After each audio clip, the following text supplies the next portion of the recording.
Real Virginia is proudly produced by the Virginia Farm Bureau Federation. For almost a century, Farm Bureau has been a friend of the farm for all Virginians.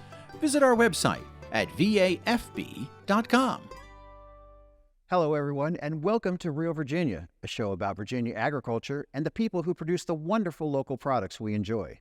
Brought to you by the Virginia Farm Bureau. Beginning farmers face a lot of challenges, but they have help. Chef Tammy Brawley has a dark chocolate cookie recipe just in time for Valentine's Day.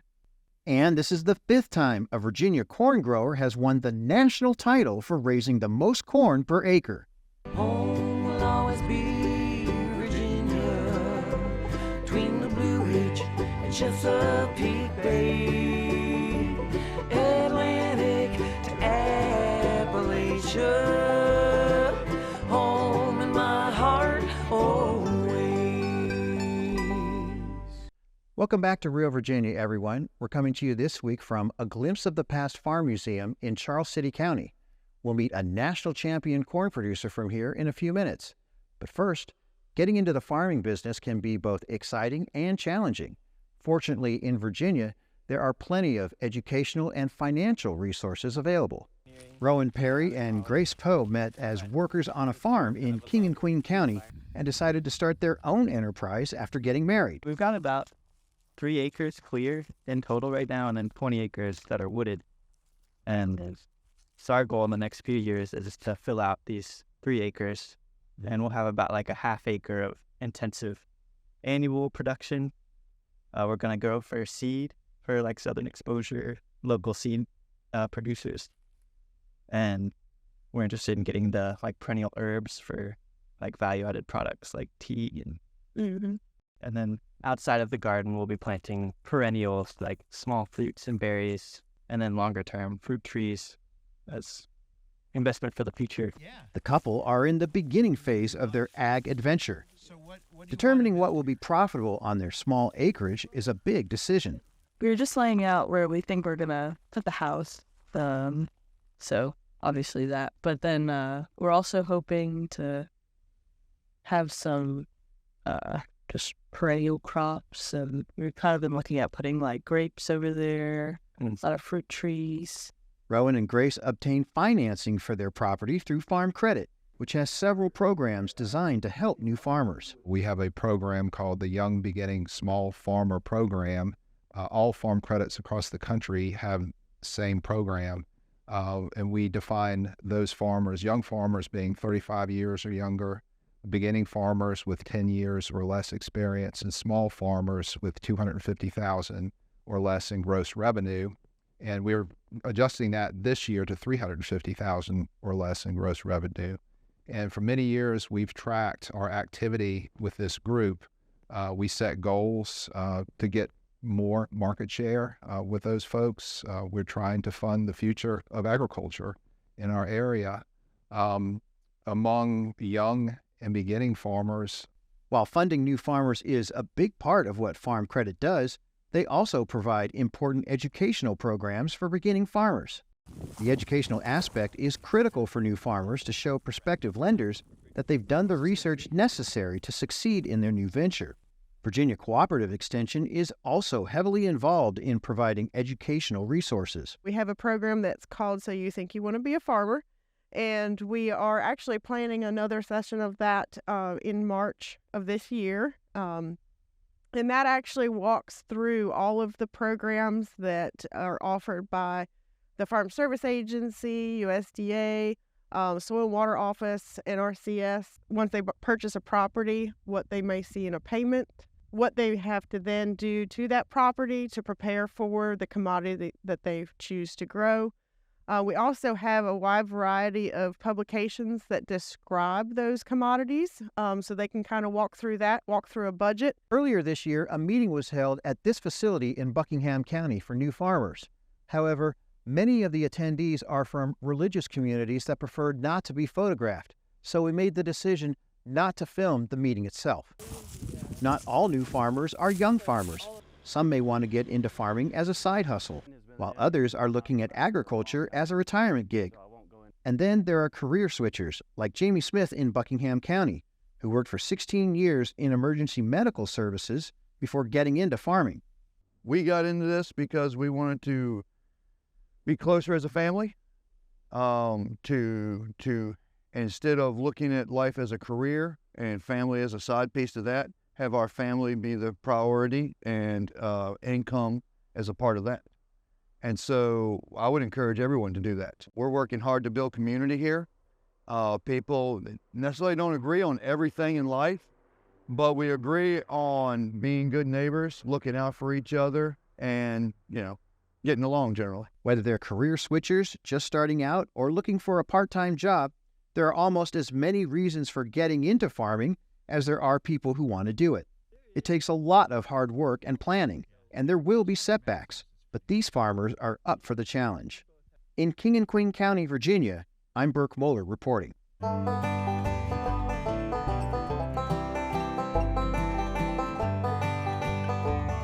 Virginia needs new and beginning farmers, but how do you get started as a farmer if you've never worked in the field?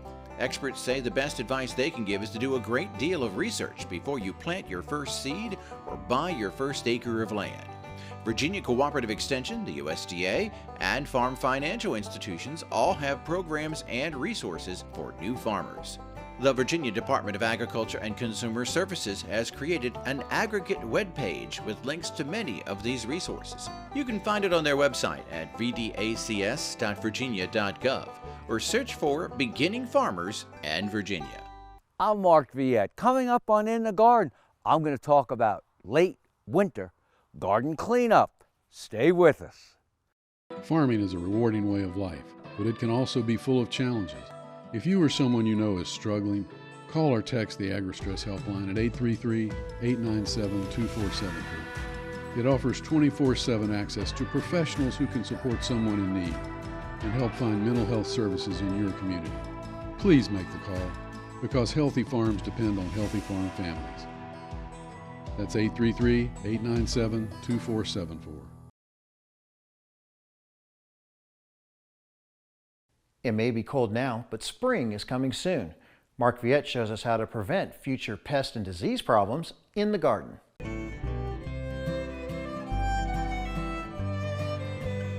I like to clean up the garden late winter, pretty much so I can leave everything for the birds, the seed pods, and all of those things that the birds love. But I like to clean up the garden before your tulips or daffodils, as you see, they're just starting to come up in front of me. So over here, if you wait till late winter, the hosta foliage has died back. If you do it earlier, then you're going to have to use a knife or shears. What I like to do is go in the garden, and I usually wear rubber gloves or regular gloves, and you're just going to go in this time of year and pull the foliage or dead or dying foliage off. And these are daylilies right here in front of me. So what I'm doing is cleaning up the daylilies. Now, the other reason you might want to clean up the garden is daylilies and hosta may have some fungal or disease issues, so by cleaning up the garden, you're getting rid of all of that foliage. Let's say you have aphids and things like that. Also, cleaning up the garden helps eliminate that. So I'm just going to come in, clean up the foliage, and over here I have hosta. And again, I like to do this before they begin to grow. And once that is done, you can come in and get rid of the leaves. And if you have a compost pile, you can put this in your compost pile. Sometimes a leaf blower also will work quite well.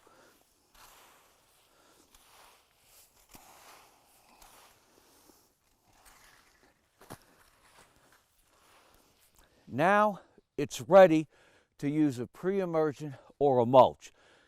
And I like to use pine mulch, shredded pine. I like fresh shredded pine, not too coarse and not really fine. But since I don't have any, I'm going to use cedar shavings. And I have found that cedar shavings are great. Cedar lasts a long time. So you come in. Usually you're going to use 2 to 3 inches of a mulch. And I just like to come in.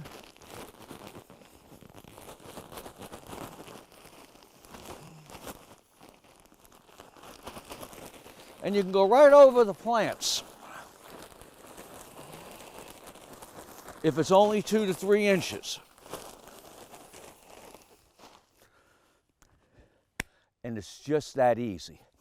Now there's another plant that you can shear, and that is liriope, and I'm going to show you that in a second. I like to grow what I call the clump forming liriope. This is not the invasive type of ground cover that you see that spreads and spreads and spreads. Right in front of me here, there's 1, 2, 3, 4, 5 clumps. They've been here for 20 years and they keep their shape. They're great to use as a border and beautiful flowers late in the season. So you're just going to come in and, you know, sometimes you'll use hedge trimmers. Sometimes I like to use a razor.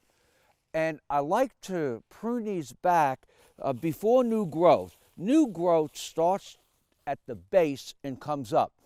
Once you get the new growth, then you damage that when you're cutting them back. So I like to come in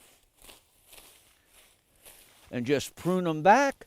Just be careful, whatever tools and equipment you use.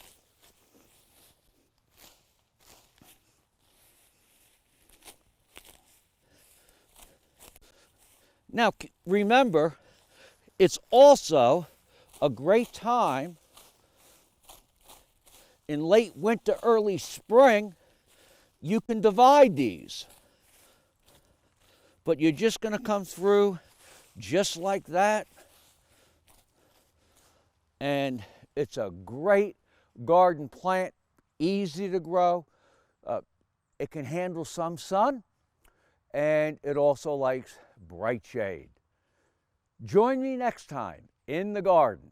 Email your garden questions to viet@viet.com. Hi, I'm Chef Tammy Brawley from the Green Kitchen. Coming up on Heart of the Home, chocolate rye cookies topped with a chocolate sea salt. We hope you'll stay with us. Our cow, she walks into the barn, she gets milked. Milk's taken from her and put through a chiller. And that milk's taken from body temperature of a cow, which is about 102.5, and dropped to 35 degrees and put straight onto a tractor trailer.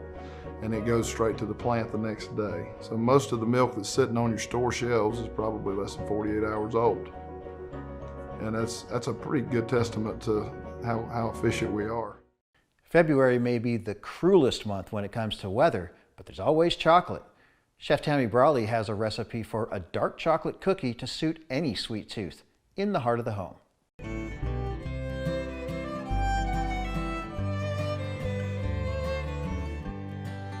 Hi, I'm Chef Tammy Brawley from the Green Kitchen. Welcome to Heart of the Home. Today I'm going to show you guys a very cool chocolate cookie I just discovered recently and a couple of unique twists to it that I like to do. This cookie recipe actually calls for rye flour, which is pretty amazing. I'm a big rye grain fan. I think it's great. And we've got rye flour here, and we've got cocoa, chocolate chips, a little baking soda, some sugar, butter, vanilla extract.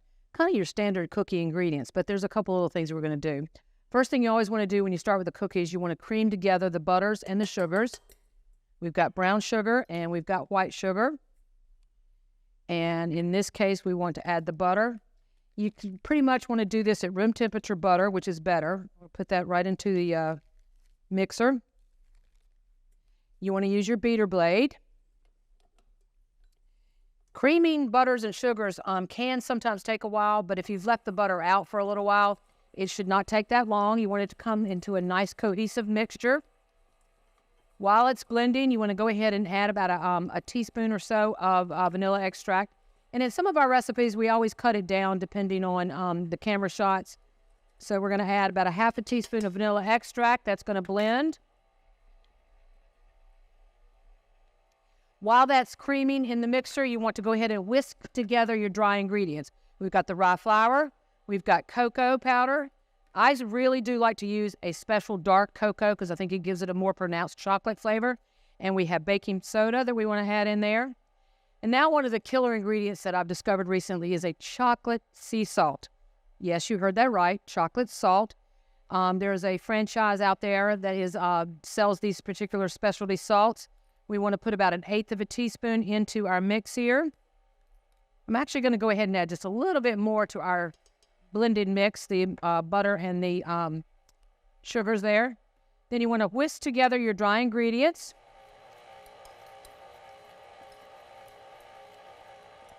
You want to take a look at what's in the mixer bowl. You really want to make sure it does blend well together. So I'm going to actually take it off for just a moment. I'm going to come through. Now you can see some of the ingredients that are still on our blade. So you want to actually get those down a little bit. You really want this nice and mixed, very nicely together. Cohesive mixture. That's a great little term there. We'll sit that there. Mix that in just a little bit more. I can feel by the way it feels on my spatula that it is nice and mixed. I'm going to come back to the bowl.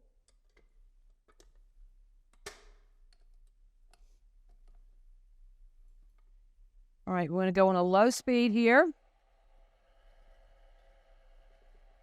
And now you want to slowly add your dry ingredients. Trust me, if you do it too fast, you're going to wear it. You don't want to do that. So we're going to add our dry ingredients here.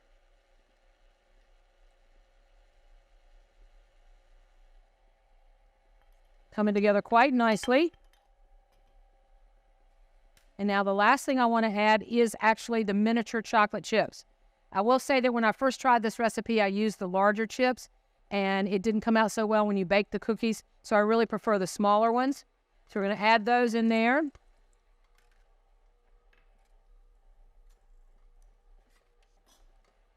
All right, and now it's blended very nicely together. I'm going to take my bowl off,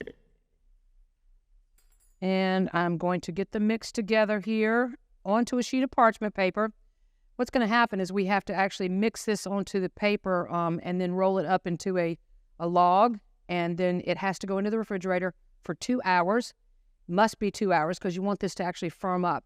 These cookies come out more like a shortbread. So after it's been in the refrigerator for a couple of hours, we bake them off. But in the meantime, I'm going to show you.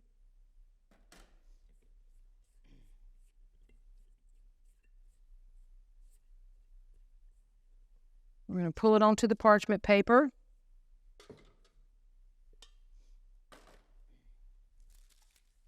Now you just kind of, you can manipulate the parchment paper back and forth. You want to kind of squeeze it. Roll it into a log. All right, so we're going to roll it up. Twist the ends, like that old Christmas candy your grandmother used to have on her table.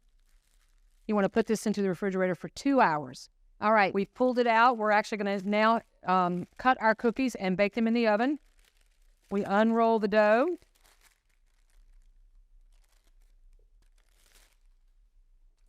I like to use a serrated knife to cut it. I think it's just works a little bit better. Serrated knives are actually very good, not only for breads, but they're also good for red meats and things like that. So I use a lot of serrated knives. Cut down. You want to cut probably about 1/4 of an inch, maybe a little smaller. I wouldn't go any bigger of the cookie. All right, we're going to place them on our parchment lined sheet tray. And then we're going to come back with some more of that delicious chocolate sea salt. We're going to sprinkle this over the top of the cookies. We already have our oven preheated to 375 degrees, and the cookies take about 20 minutes or so. You want to stop about halfway through and check the cookies. I like to always rotate everything I ever bake in the oven. A lot of ovens have hot spots. You certainly know yours better than I do. So we're going to pop this into a 375-degree oven for 20 minutes. All right, so the cookies went into the oven for about 18 to 20 minutes. I did have something sort of unexpected happen, and this is actually a good learning teaching point for you guys. These cookies actually spread. They're really not supposed to do that. They are supposed to stay in a shape, and they actually come out more of a firm, like a shortbread cookie. And a lot of times what that's a function of is if you have left the dough out of the refrigerator too long, the butter will soften up, and that can cause this spreading issue. Or if you have not left the dough in the refrigerator long enough. The very first time I tried this recipe, I did leave the dough in the refrigerator overnight. So when I cut it the next day for baking, they did maintain a shortbread, smaller cookie. That's not to say that you can't eat these. These are very delicious. In this case, they're warm. I think I might go pour a glass of milk. So what we're actually going to do is we're going to come through with our spatula. I decided to take them off like this. Sometimes you will see the cookie form, and you can use your spatula to do the definition. So now we've got a delicious chocolate cookie topped with that chocolate sea salt that I mentioned in the recipe. You know, Valentine's Day is coming up, you guys. Perhaps you want to try these for Valentine's Day. So we're going to put them on a nice, beautiful platter. And there you have it. Chocolate rye cookies topped with a chocolate sea salt. I'm Chef Tammy Brawley from the Green Kitchen. Join us next time on Heart of the Home. Recipes from the Heart of the Home can be found on the Virginia Farm Bureau website at vafb.com/recipes, as well as on Chef Tammy Brawley's website at greenkitchenrichmond.com.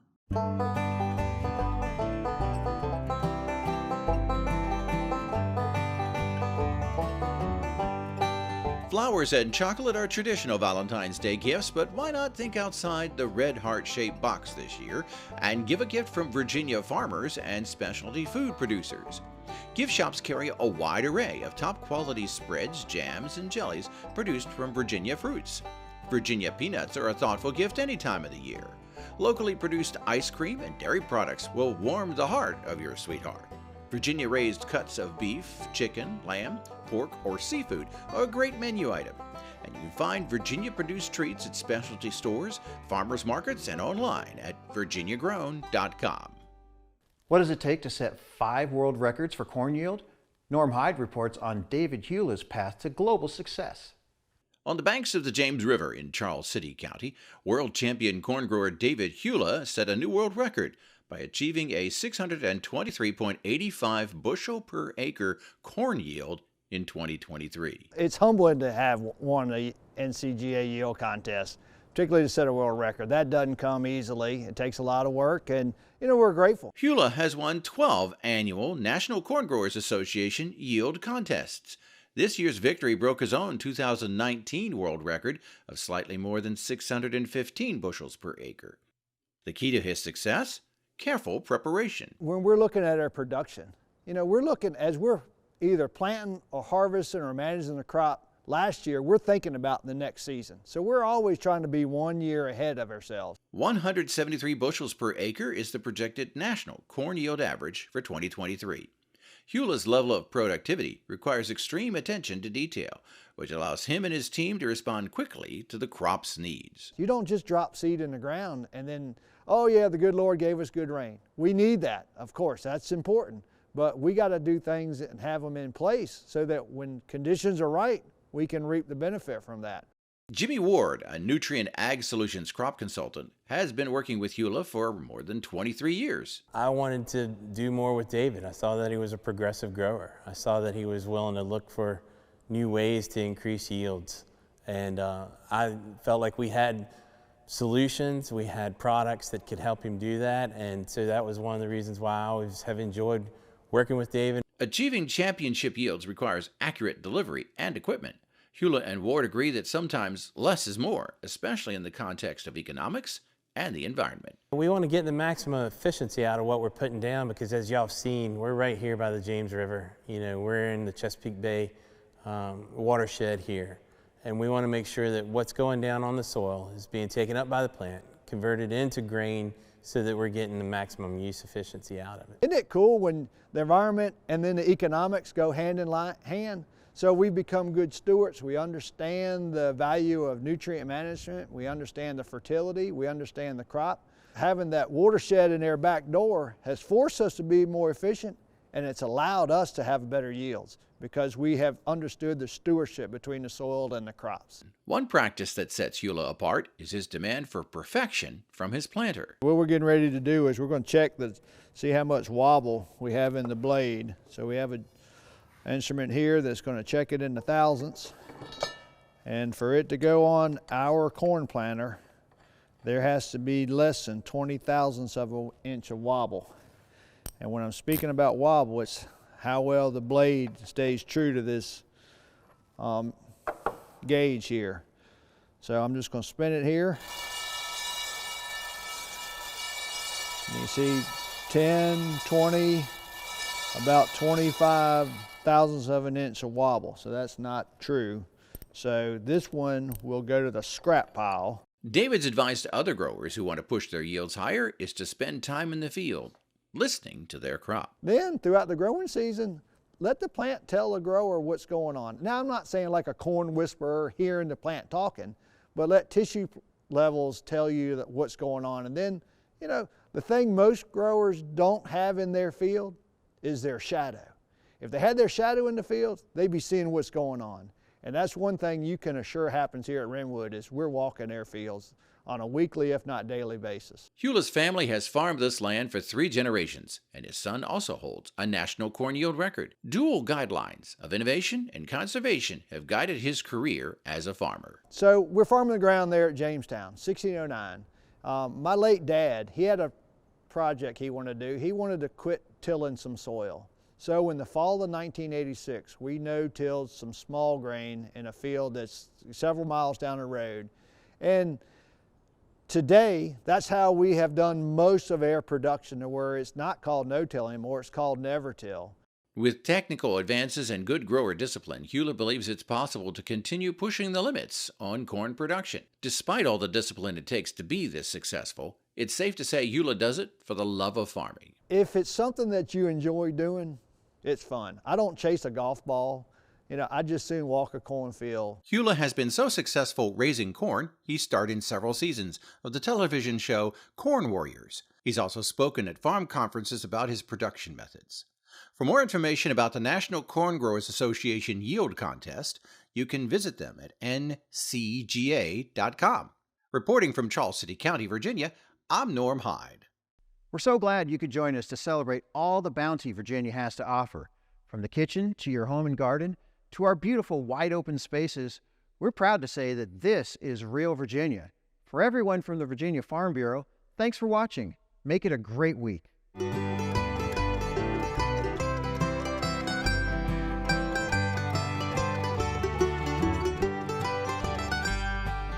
Home will always be Virginia, between the Blue Ridge and Chesapeake Bay.